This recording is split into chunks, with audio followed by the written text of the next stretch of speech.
I like being a music.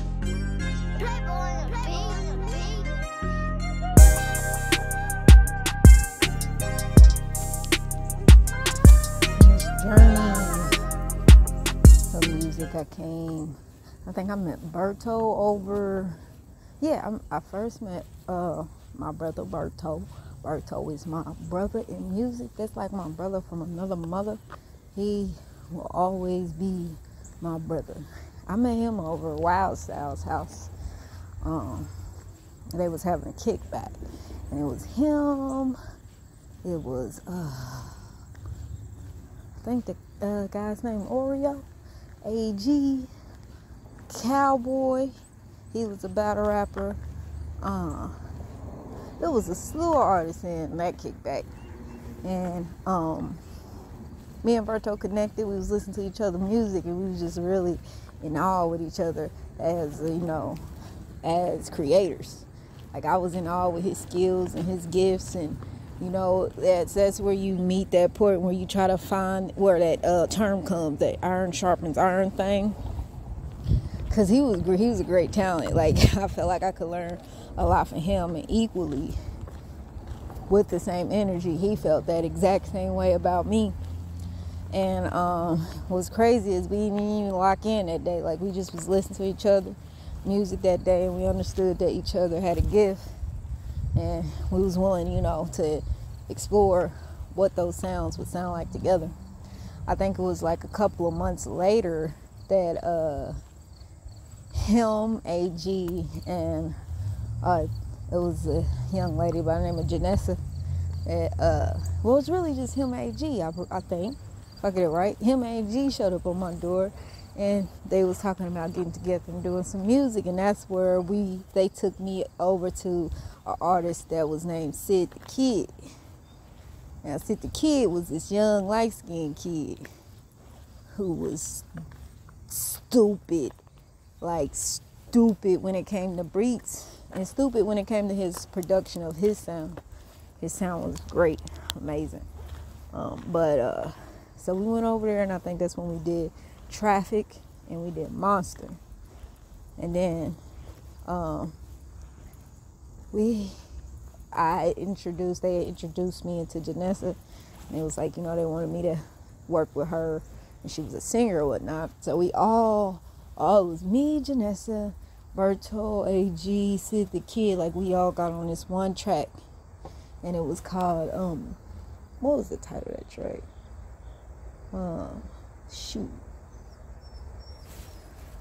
Had to do with something hustling, trying to make it through life, but still having to hustle. When I say that track is amazing, it was amazing. But there was always my brothers in music. We always kept in touch with each other throughout music. AG was like me, sort of. He was a multi-gifted person. Like, he knew how to he's the one who taught me how to do video edits, graphic arts, like everything you see as far as visually and digitally that comes from me. I give all credits to AG for guiding and showing me, and being, selfish to show me his skills and whatnot.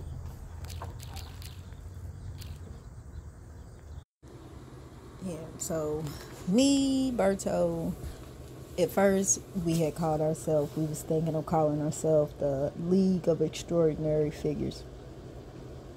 It was a line in one of the songs we had, and it was crazy because I think it was it Traffic? I'm not sure, but I know it was between that song and another song. But at the end of the day, all I know is that I was a little intimidated because, like I said, I was really like, AG is a great battle rapper. He can battle rap his ass off. And Berto was, like I said, he's like, his favorite artist is Tupac. And let's just say, like, you can feel that spirit in his tone, and he's immaculate with his words, his play, his delivery. lyrics, metaphors, all of those things. So I was like, I ain't gonna lie, that was my first time of feeling some intimidation. Not sure of myself, but and honestly, that I think that's when I brought out my singing, when I really kind of stamped on my singing, because at that moment, that's when I knew that I had to elevate at that moment once I heard what they had. So it was a line at the end of my verse where I was like, extraordinary niggas, and then I returned back and said extraordinary figures. So that's where we had started off the first name of the group, which was, League of Extraordinary Figures, which is kind of based off of that movie, Extraordinary Figures, where you had all those different talented people who came together for one mission to do one mission. And that's kind of how we felt about each other. We felt like that we was all gifted, and even though we was gifted in the same realm, like you can be in the realm, but the gifts are still uniquely different and crafted to you. And that's how we felt about each other at the time we was, operating and moving together. I would say those were some great times. Like that's when I had the sweatshop, when we was no longer, at Sid the Kids. I had built my own, and downstairs, it was in the first level, and we called it a sweatshop because the room was so small. Like, nigga, you would literally sweat in the summertime and be okay in the wintertime because it was that small. And I remember days where we would be in that studio and they would like spend the night over my house. It was causing kind of problems, a little bit of problems. But like, that's how I felt. Like, when it comes to music, and if I have a real deep connection with a person musically, like, I really view you as family, and that's what's, was part of my learning as myself. That can be, having that feeling can be dangerous when you're also a caring and free-giving person, But they're my brothers. I never felt that with them. Everybody has their vices, but with them, boy, like I said, we used to be in that mud days in, days on. Like, they sleeping at my house. We wake up the next morning, getting it in, And, then life happens. And, when life happens, sometimes the cup gets poured out. The cup of all things that when I say that, like, the way of life at that moment has to change.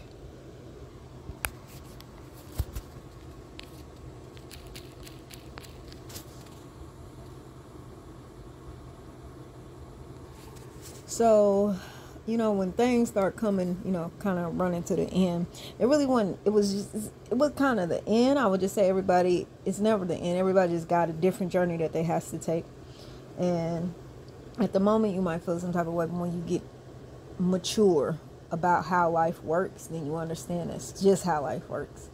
And I think at that time, AG was venturing off more into his graphic designings and podcasting. I think he was venturing off into that. He had started doing a lot of work with Dirt at the time. Him and Dirt was doing a lot together. That's when AG also had ventured off into his filming. And when he was working on his film Staying Alive, which was, if we ever get the full version of that, boy, that was a good work, So AG was developing his new skills and ventured off into his new development of skills. And at that time, me and Berto was still kind of together, doing a lot of music together. And Berto introduced me into Just G. And Just G was, he was a pianist. He was a gifted guy. Like, Just G is like my brother too. That's my brother music too. Like, he's a very, noble spirit person. He tries with all his heart to do things in the right manner.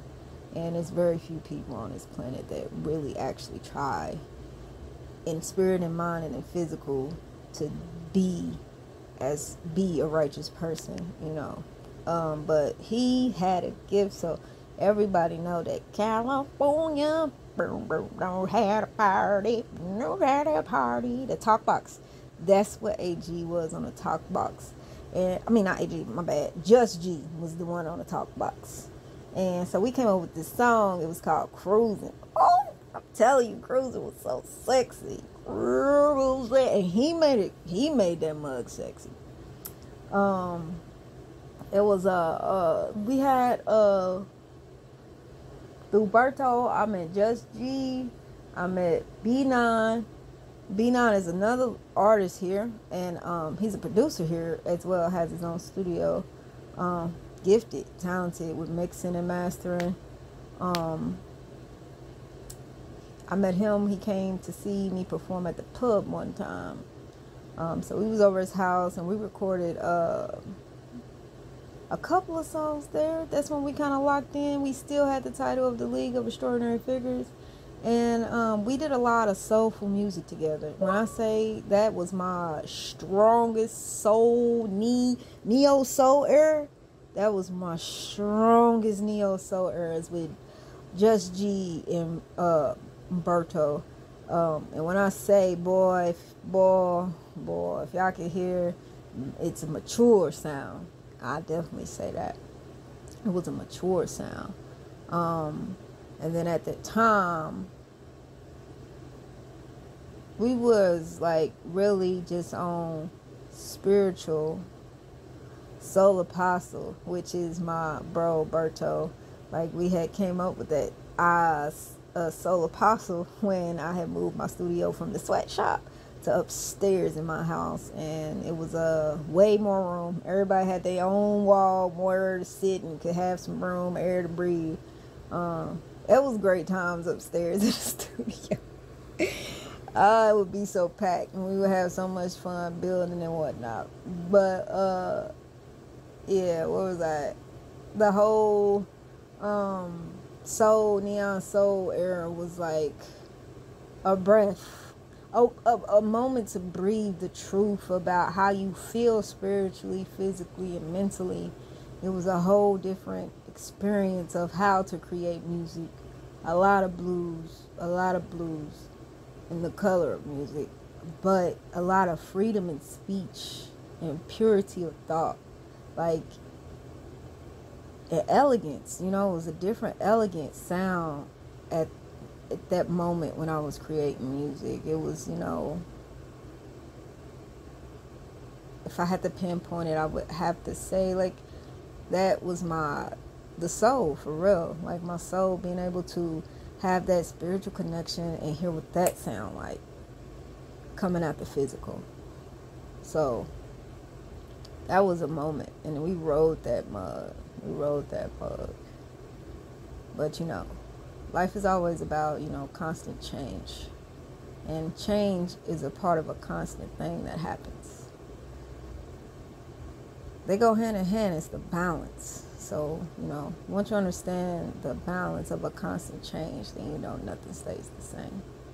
And that's kind of how it was with us. We went from that to then it was just me and Berto.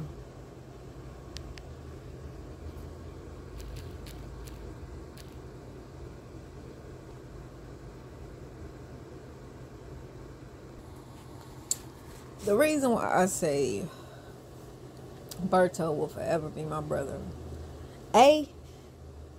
Berto acts just like my oldest brother. If he had,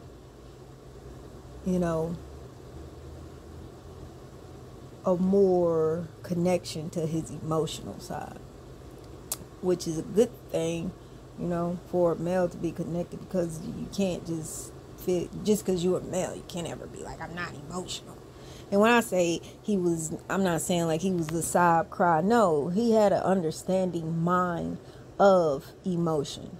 And he was understanding when it came to trying to be fair about situation, and thinking as a mature male when it came to dealing with people in life. And plus, Berto was a very strong spirited person. Like, he was strong in his spirit, regardless, like, he's like Job. I tell you, you know, he's like Job. Like, him and God wrestled, and I was present for a lot of his wrestles with God, you know.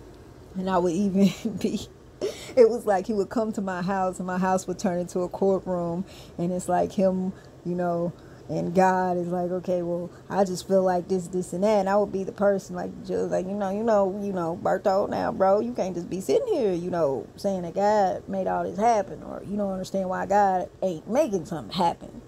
And, you know, it was always a great time to be around my brother Berto, because at that time I wasn't as close with my oldest brother, and that was a huge void. So I feel like Yahweh sent Berto to me because he knew that I needed a big brother in the absence of my real one.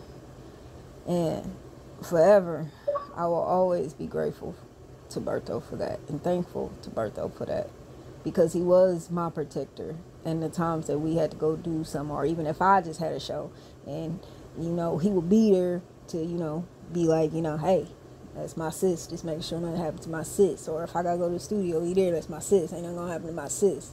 You know, that will forever be my brother beyond this time.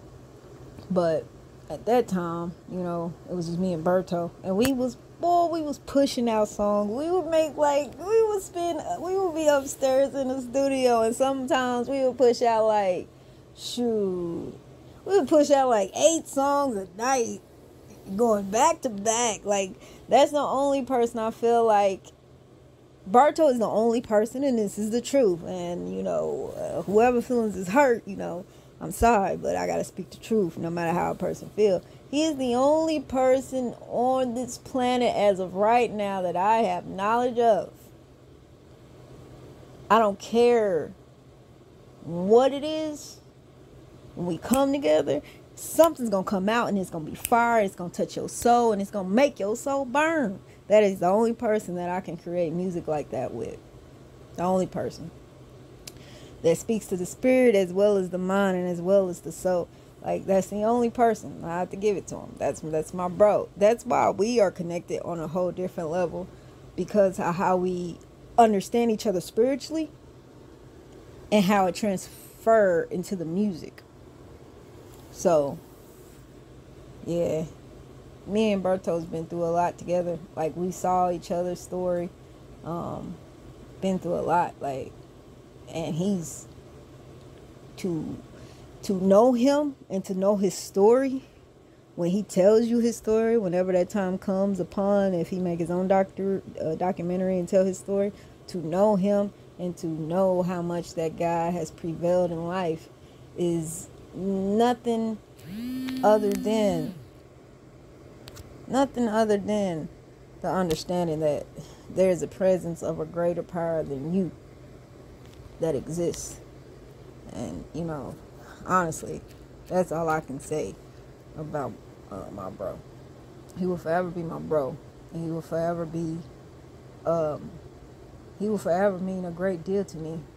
Even though we don't have the same parents, I look at him as he came from my mom, and he is my brother, and that's the truth. And nobody can ever change how I feel about Berto. We get into our understandings. We get into our disagreements about each other as far as how we different and how we see things different. But no matter what, that's my bro. I stand for him. And no matter what, when the time came, you know, he stood for me. So that in itself was always just enough for me.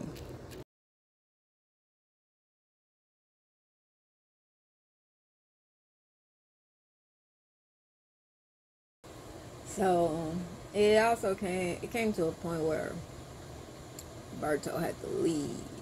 He had to go to Florida, you know, and he was dealing with some, you know, business.